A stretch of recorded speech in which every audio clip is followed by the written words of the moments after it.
So hello and welcome to the Modern Quilt Club version of the Sewing Space Station, the pattern by Ali of Arabesque Scissors. If you are watching this at the time I release it, you will know that I'm taking part and I'm sponsoring Ali's Sew Along that's happening starting from the 19th of June 2023. If you're picking this up further down the tracks, then welcome. I hope that any hints and tips I give you prove useful with the pattern.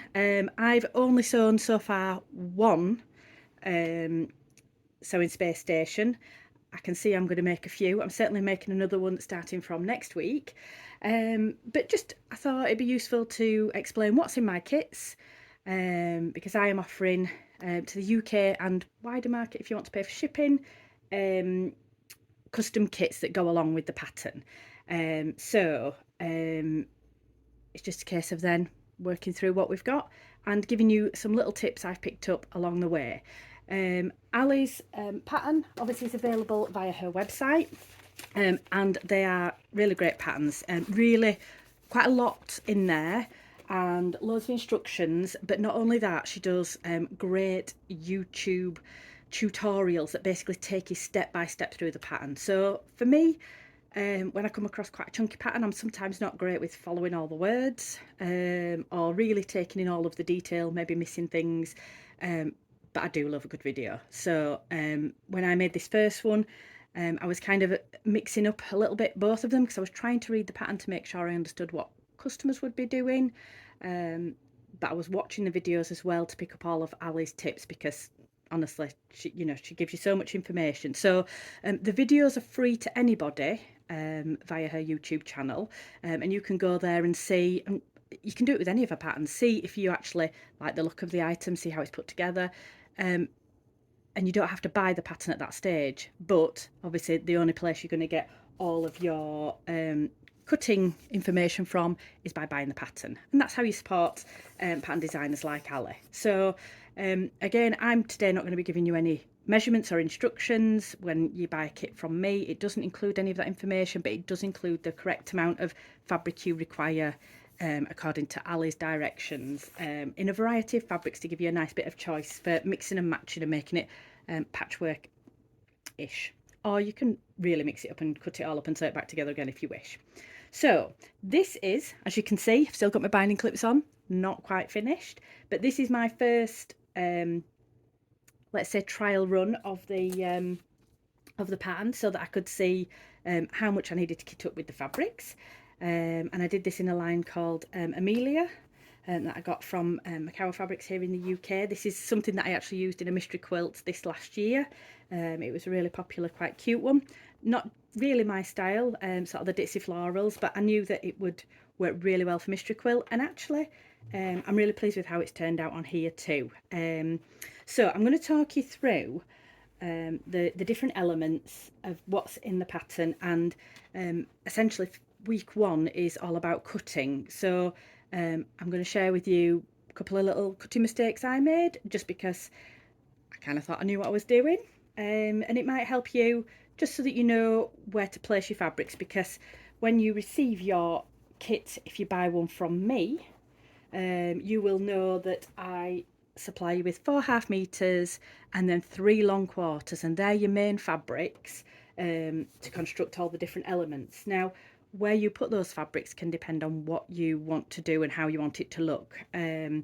So I went with this colourway for my sew along fabric, and this is a Tula exclusive that I did, and I was a bit unsure whether I wanted to put the sewing machines on the outside, so like here where you would see it when it's rolled up, or if I'm going to put it as my pocket cover. I initially intended it for it to be there, but once I laid out the fabrics and had a little look at it, I thought, no, I want that to be on the base of my desk so that I'm seeing that, and it's under my sewing machine. I mean, it's going to be covered up by my sewing machine, but you know, I kind of get little glimpses of it during the day. So the first thing you cut, or at least I did when I was going down the measurements, is I look for the biggest measurements first. Now there are some elements that are quilted panels, so Ali gives you measurements for, say, a square or a certain size of fabric, but it's not exactly the size of the piece that you want. So these are actually bigger than you need. So this is going to be what my exterior is, and essentially the lining to the exterior, and that is going to be these little bits here. And then this is my pocket with the pocket lining. So I've gone for the mojito green, limey green for that in there. You're not really going to see very much of that. Obviously I will when I put my rulers and things in, but yeah, it's just a nice contrast of colours is that one. So that's kind of how mine's going to look and play out once I get it sewn together. So I cut those four pieces first of all, because they are the big pieces, and then what's left from the remainder of those ½ meters you can use for the other elements of the sewing station. Now for your base, front and interior, from this fabric you also need to make the front tulle panel, which is the bit that hangs down. And so that, as you can see there, coordinates. You can see I've done different quilting styles on there. It was kind of a mistake, I guess, but actually I quite like the fact that it is a little bit different. It hangs differently because of it's quilted a little bit more densely. With that I just did some loopy circles. My free motion quilting is not the best, but you know, I like it for what I would consider myself a novice. If anyone who's on here who knows me, you'll know I don't get around to actually quilting many quilts. I make quite a lot, but don't really get around to quilting many. So the next important part to cut out is the front tulle panel. So it needs to be obviously in the same fabrics because it's meant to all coordinate. You need to take care of directional fabrics. So mine, although it does go all over the place, it is, to me, it reads as directional. So you have the longer measurement that she gives you as the length there, and the shorter one here. It's almost a square, so it's not too difficult, but this is where I made my first mistake. I didn't read the instructions, and I was just cutting everything out, and I cut my piece to that size of fabric on my test piece. So I then realised, no, you need to quilt this. I didn't follow the instructions on the cutting list, so I've made myself a note there to quilt first, and now I understand why I need a square. So these, along with your base, you'll be sandwiching up, quilting, and then cutting out your template as per the pattern. Now I probably will quilt this the same style as I quilt my base, but that all depends on what style I actually decide to quilt it, so we'll see on that front.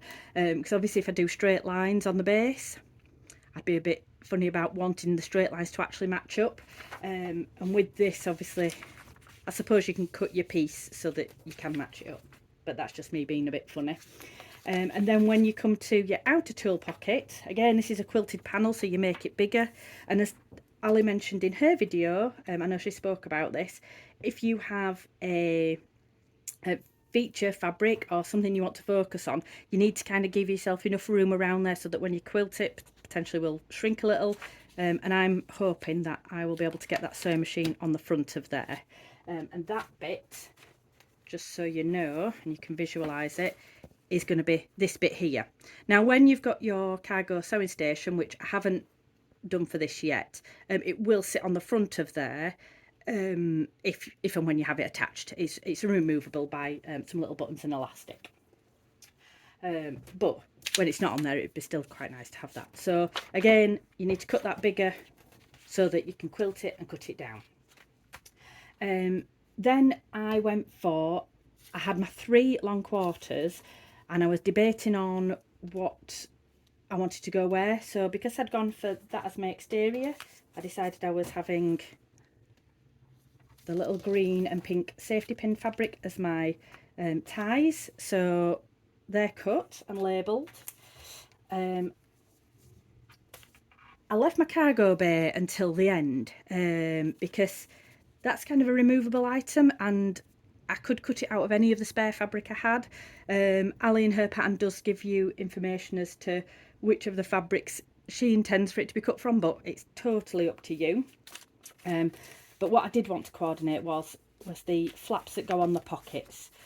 So with these, you get two that are the same size, and then one slightly smaller one, and then one diddy one. And so I wanted them all to be stripes, but I've coordinated the backs, 2 pink and 2 in the mojito, just to change it up a little bit. So that's going to sit, they'll essentially sit on top of the green fabric like that. Quite liked that. And then I looked at the remaining fabric I had left over to pick out my cargo bay, and I decided that actually I don't see any of this when it's sat on my desk, so I thought it'd be quite nice just to use that. So I had enough pieces left over from the half metre to cut those, although I have left it a bit tight on that piece, so when I quilt it that could be a little bit of a challenge, but I don't mind a challenge. Oh, and I forgot about this piece. This is the inner tool pocket piece, so that just sits behind here, and I thought that would look quite nice in green. One thing that I have done slightly differently is that with these kits I do provide pre-made bias binding, which you can choose to use, or if you would prefer to use quilting cotton, then just message me and I can look at options for adding in another, I think it's half metre you need of coordinating fabric, so we can discuss that if you want to, but I do include the bias binding in the kit.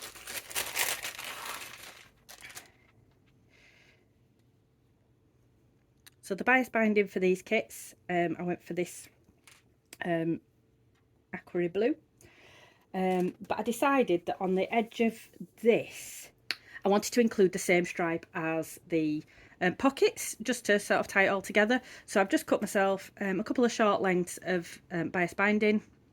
I'm going to match up my seams, and then that will be used for that edge, and then for the exterior of the whole thing I'm going to use the pre-made bias binding. So I've got the yellow poppers, yellow buttons and yellow elastic. So that's everything that's in the kit ready to go. I've not cut yet my interfacing and fleece. That's all ready to go this afternoon, but I just wanted to show you what you have left, because I do still need to cut for my pin pod, and of the main fabrics I've got quite a bit of that left over. Not as much as that because I used it for the cargo bay. Bit of the solids, and then from the long quarters. So you potentially have got enough there to make up maybe your own binding from the solid. Depends how good you are at fudging something. You can certainly do a scrappy one, but there's plenty of fabric left over so that you've got choice to flip your colours about within the pattern. So that's my pile of fabric left over. If I've made any mistakes, I've got plenty to be able to sort it out. This is my kit ready to go, all cut. Just need to sort out the interfacings, and I really need to finish the binding on this one so that I have a complete sewing space station. So yeah, I hope this video has been helpful, and if I think of anything else I'll pop it in the comments. Okay, thanks for listening.